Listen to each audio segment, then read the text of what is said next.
Welcome back to the program. Let's bring in Eamon Fitzpatrick and David Gazard, our regular Wednesday panel. David Gazard, to you, some of the economists are saying the expanded 5% guarantee for deposits for first home buyers, it's going to push up prices and it's, boosting demand when supply is constrained, not ideal.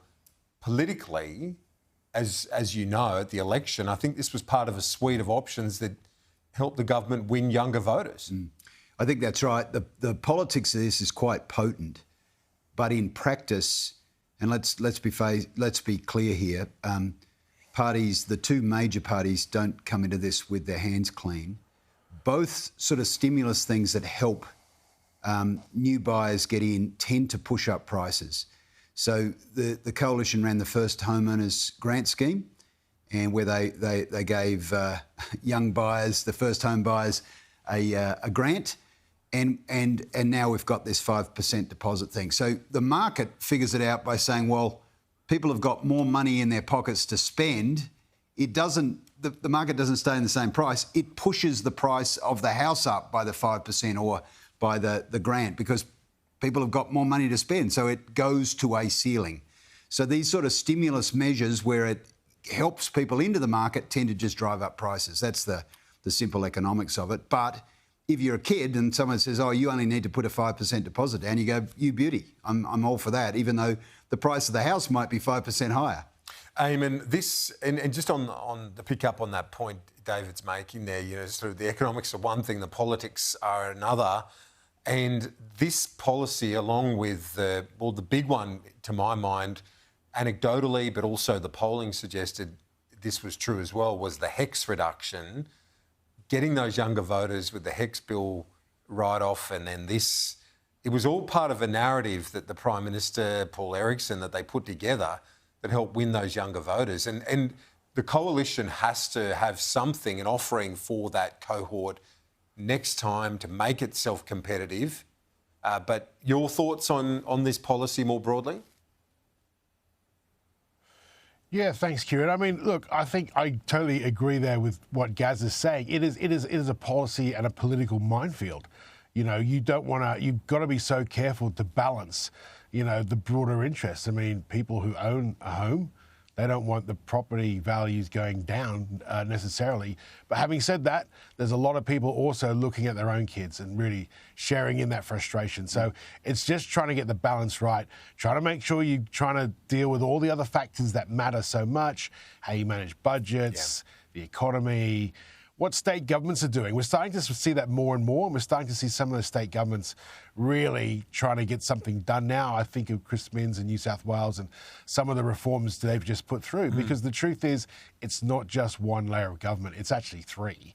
And that's probably the biggest issue we now have. It just comes on top of the cost of living crisis. But in terms of young voters, I think, yes, there was a deliberate pitch to younger voters. There was so many more young people coming into the electorate, but also they were looking for someone to vote for that actually offered them something.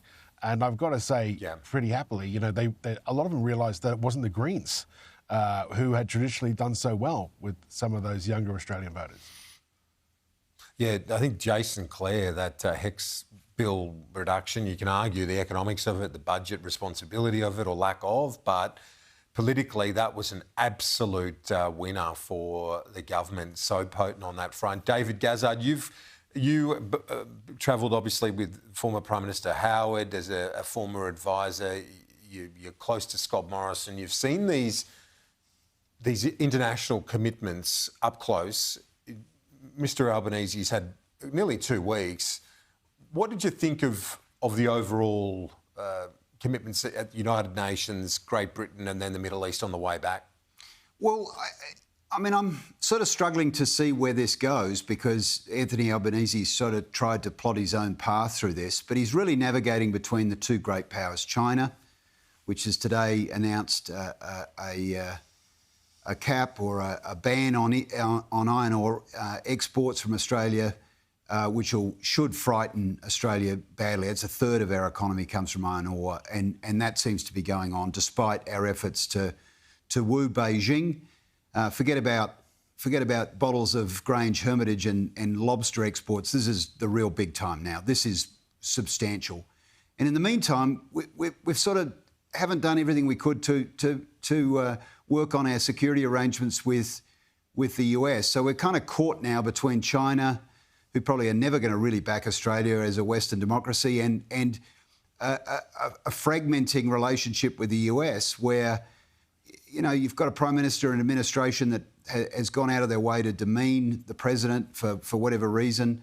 And I think the State Department will keep that on track with the US, but we're kind of caught out of step with both of the major powers, I think, and we may pay a price for that. I've noticed the Canadians and what they've been saying about their Prime Minister, who really ran on a similar platform to Anthony Albanese before we went to the polls. They're all saying that Mark Carney is spending way too much time fixing problems in Palestine rather than fixing the everyday concerns of Canadians. And I wonder how long it's going to be before the coalition start talking about Airbus, Albo again, flying around the world into the South Pacific, into Great Britain, to the US, and not quite getting the message that deals with real problems for Australians right here. I think he's sort of in danger of charting a course back into that territory. Eamon, the Prime Minister's got that October 20 meeting at the White House looming, and then the week after that could be 2 or 3 meetings with Donald Trump at ASEAN, APEC. It looks like it's all going to sort of come in a flurry then. Absolutely. And I look forward to my grab from the previous week being replayed as agreed at that time. Look, I think things are actually looking pretty good. You know, our expectation now is, well, things around the world are pretty volatile. So we actually do need a government and a Prime Minister that is able to leave our shores and go and fly our flag as needed. It's more so than ever. We are the leading Western power in this part of the world, and our partners need us to do that job. So I think it's legitimate for him to be travelling the world. Let's not forget he's got an embarrassment of riches in terms of his cabinet, so he can afford to spend a week or 2 away if it matters for the country, and clearly it does. You know, we can talk about AUKUS. There's been some very encouraging signs around that, despite all of the commentary.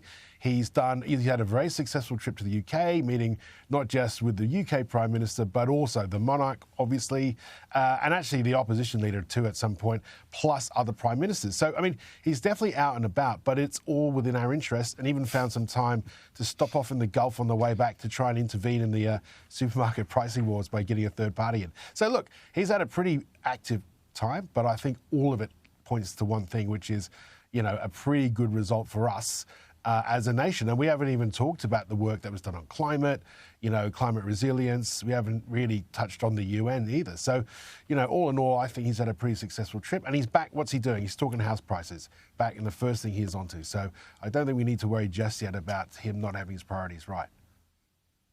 Kieran, here's a grab for Eamon.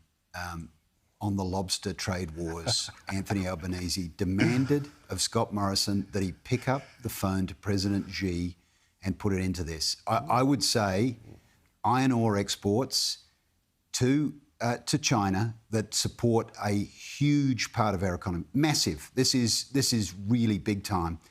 I can see all of the coalition starting to use Anthony Albanese's grab from the Morrison government about lobsters and say, pick up the phone. You're the golden boy or whatever it was, the chosen child. Get on the phone to your favourite dictator and resolve the iron ore export issue. David, Gazard, Eamon Fitzpatrick, gentlemen. Just quickly, Eamon, we're almost out of time. No, look, I was just going to say, this is very different to the lobsters. There is actually a commercial negotiation going on. Everyone knows that, including BHP. Jim Chalmers is talking to the head of BHP, and it's not the first time it's happened. Yeah. Iron ore is the most precious commodity and the most valuable one that we do export. There's no doubt about that. Gaz is right. It is important, but the dynamic's not quite the same. I would say that. There's still a way to play out. The commercial, that negotiation continues. Eamon, thank you, Gaz. Appreciate it.